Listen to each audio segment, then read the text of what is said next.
आप देख रहे हैं मिड कैप मंत्रा और बाजार का मूड तो बिगड़ा हुआ है ही। आज संकेत विदेशी बाजारों से कमजोर मिले, जिसके बाद एक कमजोर शुरुआत हुई और अभी भी गिरावट हावी ही है मार्केट्स में। अभी के अगर आप हाल देखेंगे तो दिन के नेशनल स्तर पर निफ्टी ट्रेड कर रहा है 16,200 के नजदीक अब आ चुका है। 1.5% के फॉल के साथ फिलहाल कामकाज होते हुए दिखेगा।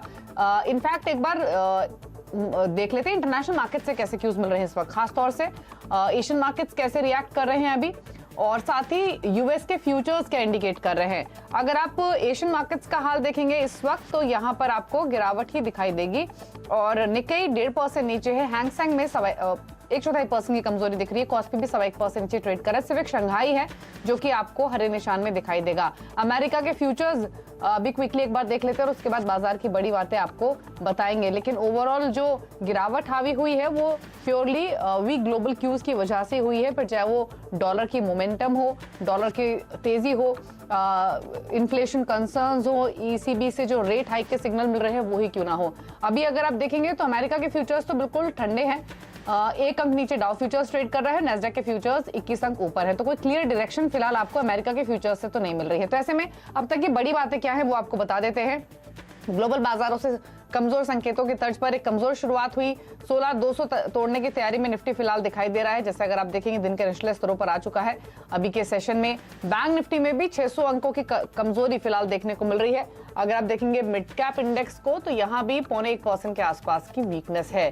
तो गिरावट तो हावी है मार्केट में। अब बैंक निफ्टी 600 अंक नीचे कारोबार कर रहा है। अगर आप तमाम जो बड़े बड़े सेक्टर्स हैं सभी देखेंगे तो सभी गिरावट के साथ ट्रेड हो रहे हैं। सबसे ज्यादा प्रेशर आपको दिखेगा बैंक्स में, एनबीएफसीज में, यानी फाइनेंशियल पॉकेट जो है वो गिरावट के साथ कामकाज कर रही है। एनर्जी, ऑयल एंड गैस में एक प्रॉफिट टेकिंग आती हुई दिखी क्योंकि ये पॉकेट चली भी काफी तेज थी। मेटल्स पिघले हैं। आईटी, रियल्टी, पावर स्टॉक्स यहाँ भी थोड़ी कमजोरी आपको दिखाई देगी। फार्मा में आपको इंडेक्स के हिसाब से तो तेजी नहीं दिखेगी, लेकिन मिड कैप, स्मॉल कैप में कुछ सिलेक्टेड स्टॉक्स है जो कंपैरेटिवली बाकी सेगमेंट्स के थोड़ी स्ट्रेंथ आपको दिखाते हुए नजर आएंगे। तो अब करना क्या है, रिमेनिंग सेशन में कितना प्रेशर और बिल्डअप हो सकता है, कोई रिकवरी आएगी, इस पर बातचीत कर लेते हैं। हमारे साथ प्रकाशगाबा.com के प्रकाश गाबा मौजूद हैं।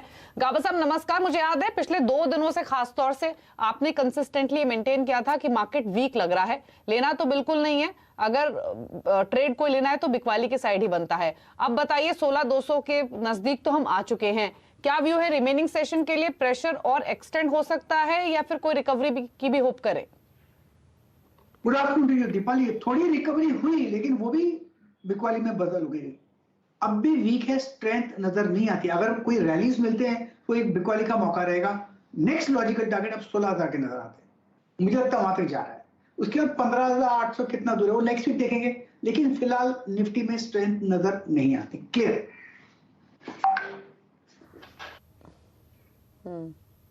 तो निफ्टी में स्ट्रेंथ बिल्कुल नहीं है। 15,800 तक भी जा सकता है, लेकिन पहले 16,000 तक के लेवल्स तो क्लियरली लाइकली नजर आ रहे हैं। चलिए गाबा साहब, फिर इंडेक्स के अलावा अगर स्टॉक्स की बात करें तो बिकवाली के ट्रेड आइडेंटिफाई किए हैं, यहाँ पर खरीदारी के मौके अभी भी हैं?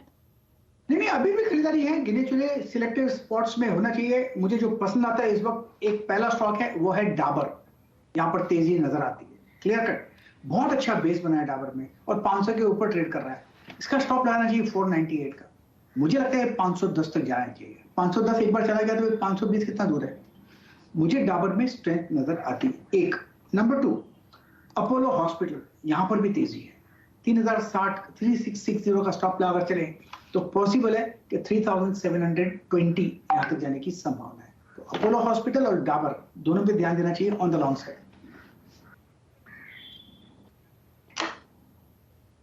ठीक है, तो अपोलो हॉस्पिटल्स में खरीदारी का ट्रेड ले सकते हैं। अभी दिन के ऊपरी स्तरों पर ये स्टॉक ट्रेड भी कर रहा है, 0.5% ऊपर है महज, लेकिन यहाँ से भी खरीदारी की अपॉर्चुनिटी गावा साहब के हिसाब से बन सकती है। दूसरा है डाबर, ये भी 4 रुपए ऊपर फिलहाल ट्रेड करते हुए। चलिए अब मिड कैप्स दिखा देते हैं आपको। हालांकि मिड कैप्स भी कोई अलग नहीं है, बाकी जो फ्रंट लाइन इंडाइसेस हैं उसके साथ ही यहाँ भी प्रेशर आपको दिखाई देगा। 0.1% के आसपास की गिरावट है। 242 अंक नीचे मिड कैप इंडेक्स ट्रेड कर रहा है। अगर आप पॉकेट्स देखेंगे तो गिरने वाले सेगमेंट्स आपको ज्यादा दिखाई देंगे आज मिड कैप्स में। एनबीएफसीज, बैंक्स, इनसे शुरुआत कर लेते हैं। एनबीएफसीज देखेंगे तो Chola finance, LNT housing finance, IB housing, Manappuram finance, यहाँ पर प्रेशर है और 4% तक नीचे ये स्टॉक्स ट्रेड करते हुए आपको दिखाई देंगे। एनर्जी पॉकेट जो लगातार चली, यहाँ पर थोड़ी प्रॉफिट टेकिंग है। चेन्नई पेट्रो 3% नीचे, पेट्रोनेट एलएनजी 2.25% नीचे है। एमआरपी आईओसी में भी थोड़ा दबाव देखने को मिल रहा है। साथ ही कुछ और पॉकेट्स देखेंगे तो आईटी कमजोर है, Zensar tech, Mphasis, Coforge, first solution सभी में आपको 3% तक की कमजोरी दिखाई देगी। रियल्टी में भी कमजोरी ही है, Godrej property, Sunteck reality, IB real, DLF यहां पर 3.5% तक का फॉल है आज के सेशन में। सिलेक्टिव बाइंग कहीं है तो वो फार्मा में दिखेगी। फार्मा में जो स्टॉक्स मजबूती दिखा रहे हैं उसमें आईएल केमिकल 7% ऊपर, नोवार्टिस 5% ऊपर है, कृष्णा डायग्नोस्टिक्स, यूनिकम लैबोरेटरीज भी 1% 5% की मजबूती दिखा रहे हैं। कुछ और गेनर्स दिखाएं तो जेएसडब्ल्यू एनर्जी में स्ट्रेंथ है, ट्रेंड 2.25% ऊपर ट्रेड कर रहा है। इसके अलावा टॉरेंट पावर मजबूत है, सोना बीएलडब्ल्यू प्रिसीशन ये भी 1% की मजबूती के साथ फिलहाल आपको कारोबार करते हुए दिखाई देगा। तो ये है फिलहाल। आईएल केमिकल पर एक कमेंट ले लेते हैं। बस आप देखिए एक बार क्विकली स्टॉक को और बताइए क्या व्यू है। नाम क्लियर नहीं बताया, सुना है? नाम बताएंगे प्लीज, क्लियर रिपीट करेंगे? IOL chemical. ये आईओएल केमिकल, यस, अच्छा अप मूव मिला है यहाँ पर। लगता है क्या काफी गिरावट के बाद मिला है। अगर इसमें अप मूव मिलता है तो पॉसिबल है कि 380 तक जा सकता है। स्टॉप लगाना पड़ेगा 340 का। डीप है लेकिन उतना जरूरी है, क्वांटिटी कम कर लीजिए आईओएल केमिकल।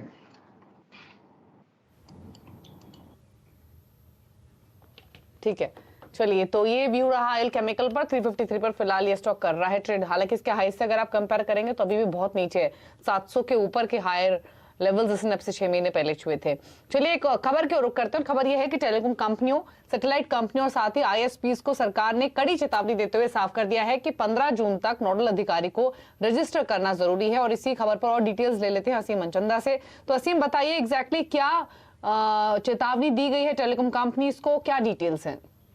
देखिए, सरकार की ट्रस्टेड पोर्टल की जो गाइडलाइंस हैं वो 1 अप्रैल से लागू हो गई थी। इसके मुताबिक अगर कोई भी टेलीकॉम कंपनी है या इंटरनेट सर्विस प्रोवाइडर कंपनी है या सैटेलाइट कंपनी है, अगर इनको कोई भी उपकरण लगाना है तो पहले इनको ट्रस्टेड पोर्टल पर रजिस्टर करना होगा। सरकार से उस उपकरण को लगाने की मंजूरी जो है लेनी होगी और उसके बाद ये कंपनी जो है उपकरण लगा सकेंगी।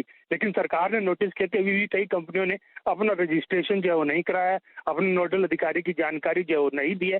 तो सरकार ने इन टेलीकॉम कंपनियों, आईएसपीज और इनको सैटेलाइट कंपनियों को चेतावनी दी है कि अगर आप 15 जून तक रजिस्ट्रेशन नहीं कराते तो आपका लाइसेंस जो है वो रद्द किया जा सकता है। तो सीधे सीधे कड़ी चेतावनी है इन कंपनियों को।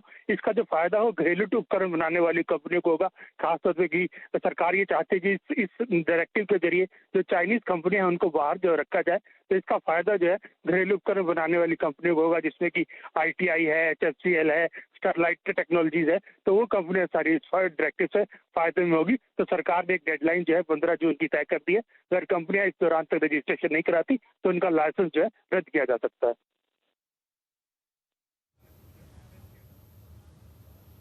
ठीक है, शुक्रिया आपका असीम में डिटेल्स बताने के लिए। तो टेलीकॉम कंपनीज हो, सैटेलाइट कंपनीज हो, उनको चेतावनी दी गई है और 15 जून तक नोडल अधिकारी को रजिस्टर करना होगा और तमाम जानकारी देनी होगी। अगर नहीं करती हैं कंपनियां रजिस्टर तो जुर्माना भी लग सकता है या फिर कार्रवाई उनके अगेंस्ट हो सकती है।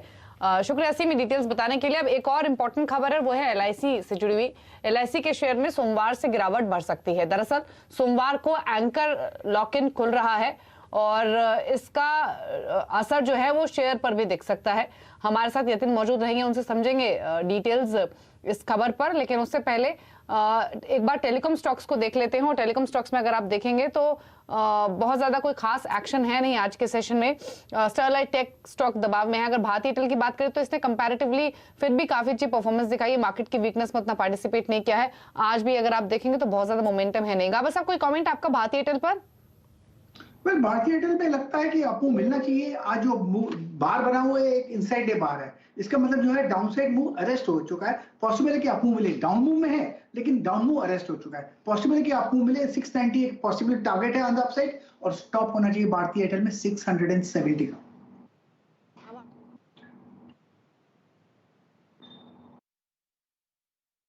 तो ये भारतीय एयरटेल पर व्यू है। कोई बहुत ज्यादा एक्शन आज के सेशन में है नहीं। 674 675 के आसपास कर रहा है ट्रेड। यतिन हमारे साथ कनेक्ट हो, उससे पहले कुछ स्टॉक्स पर और बातचीत कर लेते हैं और जेएसडब्ल्यू एनर्जी एक बार लेकर आते हैं क्योंकि इस स्टॉक में हमने स्ट्रेंथ देखी आज के सेशन में। 3% के आसपास के डिसेंट गेन्स के साथ ये ट्रेड करते हुए फिलहाल दिखाई दे रहा है।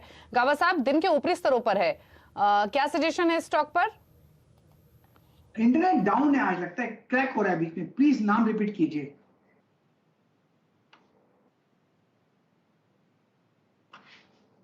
एनर्जी नहीं, प्लीज रिपीट, क्रैक हो रहा है कुछ, आज दिक्कत है फोन में।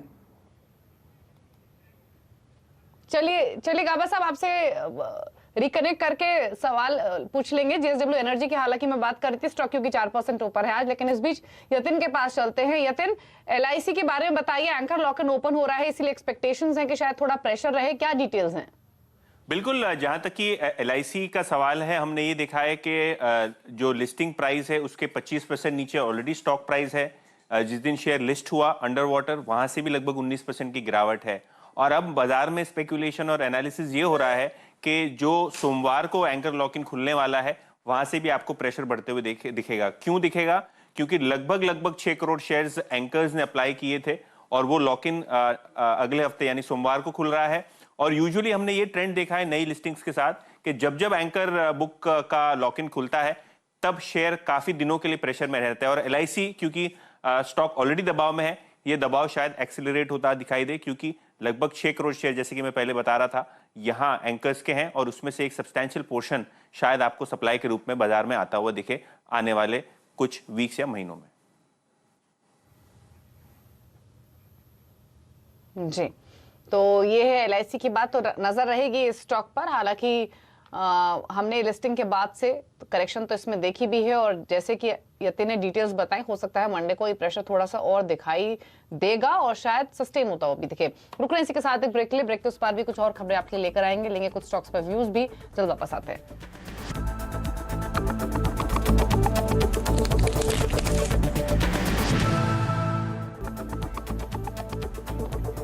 आप देख रहे हैं मिड कैप मंत्रा। बाजार दबाव में कारोबार करते हुए 16,200 के नजदीक निफ्टी, 600 अंक नीचे बैंक निफ्टी और 250 अंकों की कमजोरी मिड कैप इंडेक्स में भी देखने को मिल रही है। तो प्रेशर चौतरफा है आज मार्केट में। बहुत ही सिलेक्टेड स्टॉक्स हैं जो स्ट्रेंथ आज दिखा रहे हैं। लेकिन एक और खबर की रुख करते हैं। नई वंदे भारत ट्रेन की मैन्युफैक्चरिंग पर हाल में अहम बैठक हुई। 200 नई वंदे भारत ट्रेन बनाने के लिए इंडस्ट्री की भी सरकार से कई मांगे हैं। इसी खबर पर और डिटेल्स के साथ दीपाली नंदा हमारे साथ मौजूद हैं। तो बताइए दीपाली, क्या मांगे हैं इंडस्ट्री की, क्या रियायत मिल सकती है इन ट्रेनों को लेकर? देखिए, जो प्री बिड कॉन्फ्रेंस की गई उसमें 2 से 3 प्रमुख बातें निजी कंपनियों की तरफ से रेलवे के सामने रखी गई। सबसे पहली बात ये रही कि जो इंसेंटिव्स देने की बात रेलवे की तरफ से की जा रही है, यानी ऐसी कंपनी जो स्टेनलेस स्टील या फिर लाइट वेट एल्यूमिनियम से वंदे भारत के कोचेस तैयार करेगी, उसे 6 लाख पर टन पर ट्रेन इंसेंटिव रेल मंत्रालय देगा। तो इस इंसेंटिव की रकम को बढ़ाए जाने की मांग निजी कंपनियों की तरफ से इस बैठक में की गई। इसके अलावा जो बिडिंग का डॉक्यूमेंट है उसमें इस बात का जिक्र किया गया है कि जो भी कंपनी नई वंदे भारत का कोच बनाएगी वो 35 साल के लिए इसे मेंटेन भी करेगी। मेंटेनेंस का जिम्मा 35 सालों के लिए निजी कंपनी का होगा। लेकिन कंपनियों की तरफ से ये कहा गया कि ये जो मेंटेनेंस की अवधि है इसको कम किया जाए, कम करके 10 से 15 साल के बीच में इसको रखा जाए। तीसरी जो प्रमुख बात कंपनियों की तरफ से रखी गई वो इसके बनाने की अवधि को लेकर रखी गई। जो रेलवे है उसने इस बात को सामने रखा कि 22 महीने में कंपनी को नई वंदे भारत का पूरा रेक तैयार करना पड़ेगा, लेकिन कंपनियों ने इस पर भी सहमति नहीं जताई। उनका ये कहना था कि इस समय सीमा को, इस अवधि को आगे बढ़ाया जाना चाहिए। तो ये 3 बड़ी बातें हैं जो इस प्री बिड कॉन्फ्रेंस में कंपनियों की तरफ से रेलवे के सामने रखी गई। मैं आपको बता दूं, जो सोर्सेज से हमें जानकारी मिल रही है कि ये जो प्री बिड कॉन्फ्रेंस रही है इसमें सभी बड़ी रोलिंग स्टॉक कंपनी, जिसमें टीटागढ़ वैगन्स, भेल, सीमेंस, एल्स्टॉम और मेधा जैसे नाम शामिल हैं, इन सभी कंपनियों ने अपना पार्टिसिपेशन दिखाया और रेलवे के सामने इस बात को रखा कि अगर वो चाहती है कि नई वंदे भारत ट्रेन का उत्पादन निजी कंपनियां करें। नई वंदे भारत मैं इसलिए कह रही हूं क्योंकि अभी की वंदे भारत में सिर्फ सिटिंग अरेंजमेंट है, लेकिन जिन 200 नई वंदे भारत के लिए टेंडर निकाला जाएगा उसमें स्लीपर फैसिलिटी भी रेलवे देगी। तो कंपनियों की तरफ से अपना पक्ष रखा गया और अब देखना होगा कि किस तरह से ये जो विचार कंपनियों की तरफ से रखे गए, रेलवे इसे आगे टेंडर जारी करने से पहले कितना एक्सेप्ट करती है। ठीक है, चलिए, तो ये है डिटेल्स जहां पर ज्यादा इंसेंटिव्स की डिमांड कंपनियां कर रही हैं, और जो कंपनियां हैं इसमें वो टीटागढ़ वैगन है, भेल है, सीमेंस है, एल्स्टॉम है। शुक्रिया दीपाली ये डिटेल्स बताने के लिए। तो 22 महीने की जो अवधि है कंप्लीशन की, उसको भी बढ़ाने की बात कंपनियां कर रही हैं। टीटागढ़ वैगन पर एक क्विक कमेंट ले भी लेते हैं क्योंकि स्टॉक के वीक मार्केट में भी थोड़ी स्ट्रेंथ दिखा रहा है, 110 के आसपास कर रहा है ट्रेड। गाबा साहब, एक बार बताइए स्टॉक पर आपके क्या व्यू है? सॉरी, वापस क्रैक हो रहा है, प्लीज सॉरी रिपीट कीजिए नाम। I don't know. Titagarh wagon. या आज दिक्कत है। चलिए ठीक है, कावासाकी तक ऑडियो नहीं जा रही है जी, बताइए। 120 पॉसिबल है टीटागढ़ वैगन, स्ट्रक्चरली पॉजिटिव है, ये जो करेक्शंस है ये खत्म हुए। 105 का स्टॉप लगा चले, 120 तक रेंज पॉसिबल है टीटागढ़ वैगन। 120 तक जाने की पॉसिबिलिटी है टीटागढ़ वैगन में, ये सजेशन है। चलिए आगे बढ़ते हुए खिलाड़ी नंबर 1 का अपडेट आपके सामने लेकर आते हैं। इस हफ्ते एलकेपी सिक्योरिटीज के रूपक देव, विघ्नहर्ता इन्वेस्टमेंट के विभोर वार्ष्णेय और वेवस्ट्रैटेजी.com आशीष क्याल के बीच मुकाबला हो रहा है। आशीष क्याल ने एग्जिट किया है कैम से 2605 के लेवल्स पर, हालांकि 2840 के इनके टारगेट्स थे। ऐड किया है इंडिगो पेंट्स को, बाय करने की सलाह 1547 के लेवल्स पर, टारगेट 1700 के, स्टॉप लॉस रखे 1500 के लेवल्स पर। फिलहाल 1552 पर ये कारोबार करते हुए आपको दिखाई देगा। इसके अलावा एक और जो बदलाव किया गया है पोर्टफोलियो में वो भी आपको बता देते हैं। और विभोर ने एक ट्रेड ऐड किया है, वो है सुप्रजीत इंजीनियरिंग का। विभोर का मानना है कि आप इसे खरीद के चलिए और जो टारगेट रह सकते हैं वो 328 के रह सकते हैं, स्टॉप लॉस लगाइए 303 के लेवल्स पर। तो सुप्रजीत इंजीनियरिंग विभोर ने ऐड किया है अपने पोर्टफोलियो में। विभोर ने लीडिंग पोजीशन बनाई हुई है शुरुआत से ही। अभी तक के रिटर्न की जो स्थिति है उसके मुताबिक 24% के रिटर्न विभोर वार्ष्णेय का पोर्टफोलियो लैंड कर रहा है। रूपक डे का पोर्टफोलियो 9.5% के रिटर्न के साथ दूसरे पायदान पर। आशीष क्याल का पोर्टफोलियो जो नेगेटिव में था पॉजिटिव में आ चुका है 6% के रिटर्न्स देते हुए। तो अब तक लीडिंग पोजीशन में विभोर, लेकिन विभोर का ट्रेड आप लिख लीजिए, सुप्रजीत इंजीनियरिंग उन्होंने ऐड किया है फिलहाल 328 के टारगेट्स के साथ, 303 का एक लगाइए स्टॉप लॉस। तो ये है खिलाड़ी नंबर 1 का अब तक का अपडेट। चलिए रुकेंगे इसी के साथ एक ब्रेक के लिए, और ब्रेक के उस पार आप देख सकते हैं नो योर कंपनी, और नो योर कंपनी में आज बातचीत होगी BEML के CMD अमित बैनर्जी से। एक ब्रेक के बाद नमस्कार।